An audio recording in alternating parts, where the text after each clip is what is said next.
नमस्कार, स्वागत है आप सभी का सीएनबीसी आवाज पर। आप देख रहे हैं मिड कैप मंत्र। मैं हूं हर्षदा सावंत। मार्केट में आज कई सारे अपडेट्स हैं, कई सारी खबरें हैं और एक तरफा तेजी है।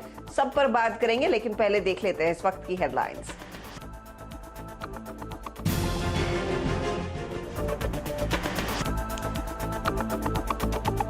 रुझानों में बंपर जीत की और बीजेपी 5 में से 3 राज्यों में स्पष्ट बहुमत।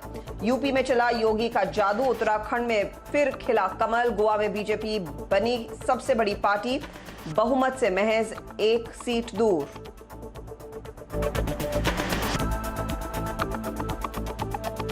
पंजाब में आपकी सुनामी में कांग्रेस की नैया डूबी। रुझानों में आम आदमी पार्टी को 90 सीटें। पंजाब के पूर्व मुख्यमंत्री कैप्टन अमरिंदर सिंह पटियाला से चुनाव हारे।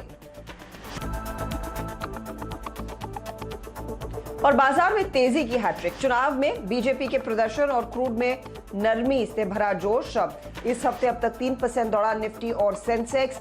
आज निफ्टी बैंक में सबसे ज्यादा 3.5% का उछाल। मिड कैप्स में भी जोरदार बढ़त। और बाजार में चौतरफा रौनक। बैंकिंग फाइनेंस में सबसे ज्यादा तेजी। निफ्टी के रियल्टी, ऑटो और एफएमसीजी इंडेक्स भी 3% उछले।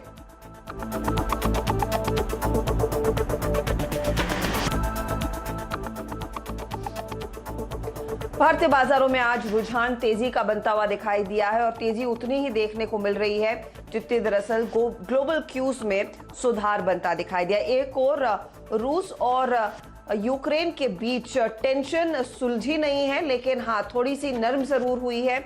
इसी के चलते हमने देखा ग्लोबल मार्केट्स में एक उछाल देखने को मिला।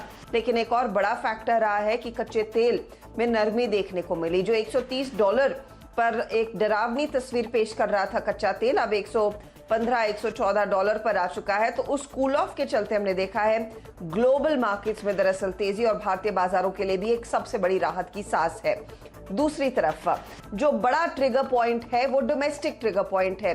दरअसल 5 राज्यों में जो मतगणना शुरू हुई है और खासतौर से जो रुझान उभर कर आ रहे हैं, जहां पर उत्तर प्रदेश में बीजेपी साफ तौर से बहुमत लेती हुई दिखाई दे रही है।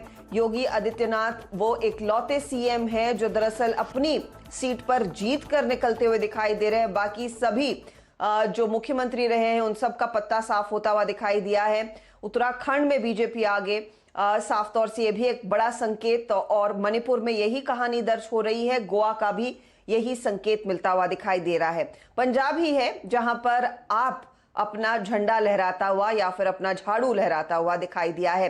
तो ये इनफैक्ट आज का बड़ा ट्रिगर और जिस बहुमत से दरअसल बीजेपी सरकार बनाती हुई दिखाई देगी सभी राज्यों में, पॉइंट है भारतीय बाजारों के। निफ्टी में बताया है इस समय लगभग 300 अंकों का उछाल देखने 16,643 के आसपास इस समय की तरफ जा सकता है। 425 भी पॉसिबल है। चंबल फर्टिलाइजर स्टील यहाँ पर अच्छा बेस बना हुआ है, करीब करीब 630 के आसपास। इसमें अपमूव मिलना चाहिए। जेएसडब्ल्यू स्टील का जो टारगेट है 660 का, स्टॉप होगा 630 का। जेएसडब्ल्यू स्टील में भी ध्यान देना चाहिए। ओके, तो 660 और मेटल्स में सुबह में थोड़ी सी नरमी देखने को मिली थी।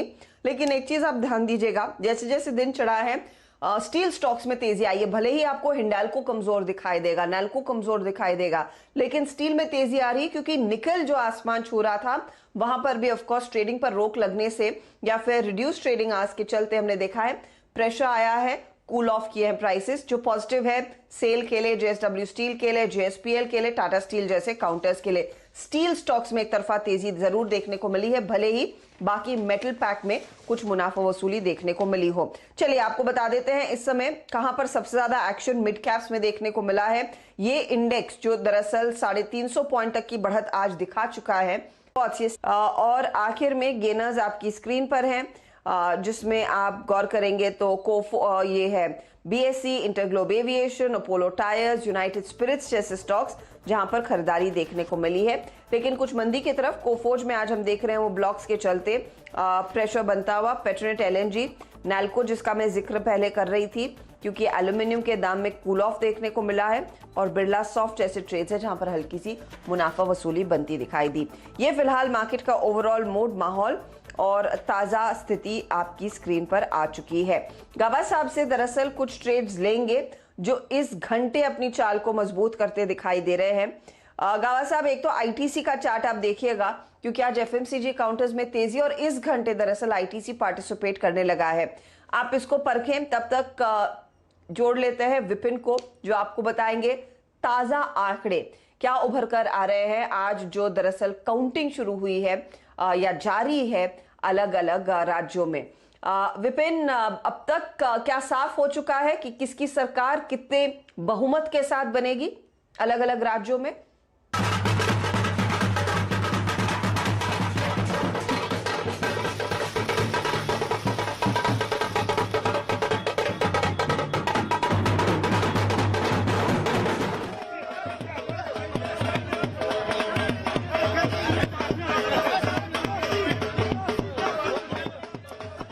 जी हर्षदा, बिल्कुल। तो ये डेमोक्रेसी का जो उत्सव रहता है प्रजातंत्र का, उसकी एक झलक ये जो तस्वीरें आपने देखी और आपने पूछा कि क्या तस्वीर साफ है, तो जी हाँ, 1 बजना बज चुका है इनफैक्ट, और इस समय तक जो रुझान आ जाते हैं अमूमन देखा गया है कि वही फाइनल रिजल्ट में कन्वर्ट होते हैं। एक नजर डाल लेते हैं कि यहाँ पर क्या हाल है। तो उत्तर प्रदेश में इतिहास बनने जा रहा है। वहां पर योगी आदित्यनाथ की सरकार एक बार फिर, ऐसा कभी हुआ नहीं प्रदेश के इतिहास में कि दोबारा 5 साल रूल करने के बाद एक पार्टी और वही मुख्यमंत्री दोबारा पहुंचे हैं।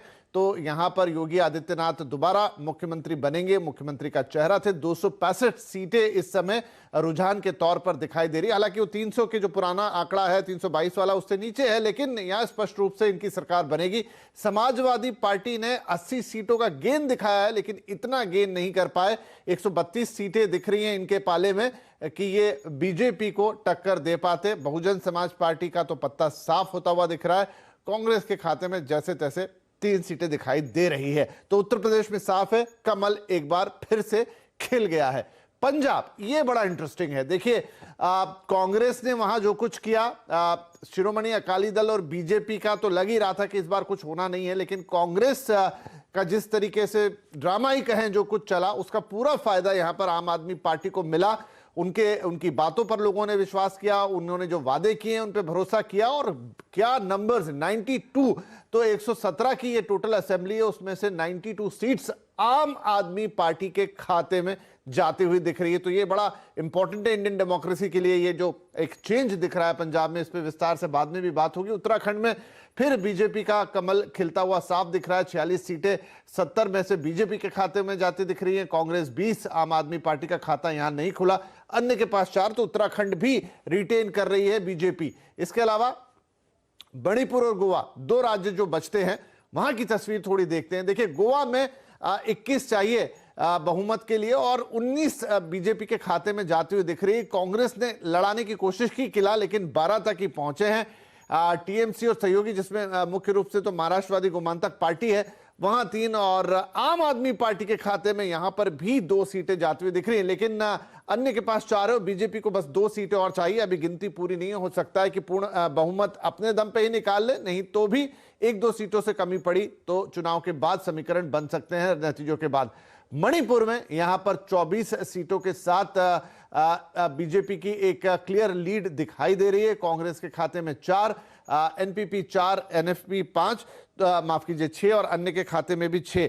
तो मणिपुर की तस्वीर में यह है कि बहुमत के लिए आपको 31 का आंकड़ा चाहिए, लेकिन यहां पर बीजेपी अभी उस आंकड़े से थोड़ी दूर दिखाई दे रही है। तो क्या काउंटिंग खत्म होते होते ये 31 का आंकड़ा आएगा? कुछ अन्य जगहों पर हम देखें तो 28 तक भी बीजेपी को दिखा रहे, तो क्लोज है। आई थिंक ये शायद जब तक हम काउंटिंग क्लोज देखेंगे शायद मणिपुर की भी साफ तस्वीर होगी और ये बीजेपी के पक्ष में ही जाती हुई दिखाई देगी। तो 5 राज्यों में से 4 में बीजेपी की सरकार, मतलब 3 तो कंफर्म ही दिख रही हैं और एक जो बच जाता है मणिपुर, वहां पर भी लगता है कि बीजेपी सरकार बना लेगी। शुक्रिया इस अपडेट के लिए विपिन। तो विपिन, ताजा आंकड़े आपके सामने पेश करते हुए क्लियरली ये भी एक बड़ा फैक्टर है जो आज भारतीय बाजार फैक्टर इन कर रहे हैं इस तेजी में। चलिए लेंगे एक छोटा सा ब्रेक के बाद कुछ स्टॉक्स की बात होगी। आप बने रहिए CNBC आवाज के साथ।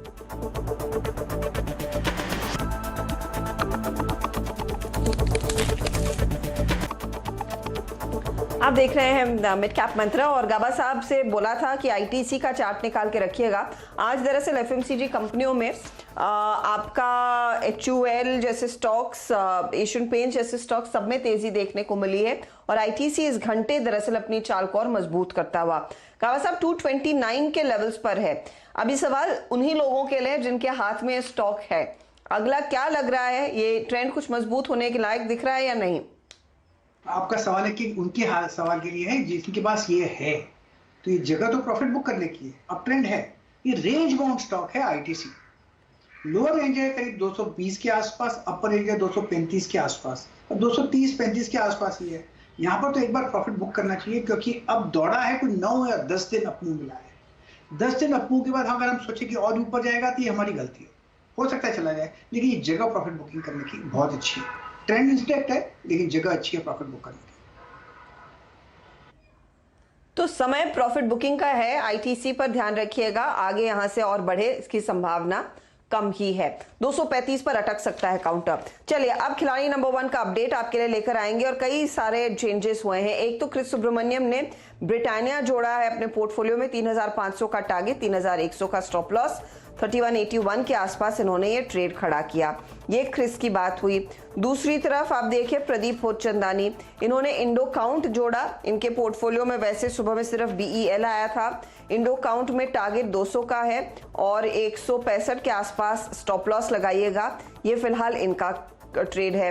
अब आते हैं आशीष कयाल पर। आशीष कयाल ने सुबह में दरअसल सिर्फ शोभा जोड़ा था और वहीं पर प्रॉफिट दरअसल बांध लिया है। 855 दरअसल टारगेट था, 774 पर ये अपना पोजीशन काट चुके हैं, 770 पर इस समय भाव आए। अब ओवरऑल रिटर्न्स की स्थिति क्या है, हमारे तीनों जानकारों में कांटे की टक्कर बनती हुई दिखाई दे रही थी वर्तमान भावों के लिहाज से।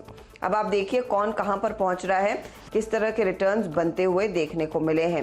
तो ये है आपके लिए स्थिति। प्रदीप पोचंदानी 13% के रिटर्न्स, उनके ठीक पीछे आशीष कयाल 12.95% के रिटर्न्स और 11.33% के रिटर्न्स क्रिस सुब्रमण्यम की ओर से। यह है आपके लिए ताज़ा तस्वीर खिलाड़ी नंबर 1 की। कोई भी अपडेट होगा तो उसकी जानकारी आपके साथ शेयर जरूर करेंगे और इन तीनों जानकारों से फिर कल सुबह ठीक 11 बजे बात होगी। इसी के साथ वक्त हो रहा है एक ब्रेक का। गावा साहब शुक्रिया हमारे लिए समय निकालने के लिए। 320 अंकों की बढ़त पर निफ्टी को छोड़ जाएंगे और निफ्टी बैंक 1180 पॉइंट ऊपर है इस समय, उस पर भी आपकी नजरें बनी होनी चाहिए। लेंगे एक ब्रेक, आगे आपके लेकर आते हैं नो योर कंपनी। नमस्कार।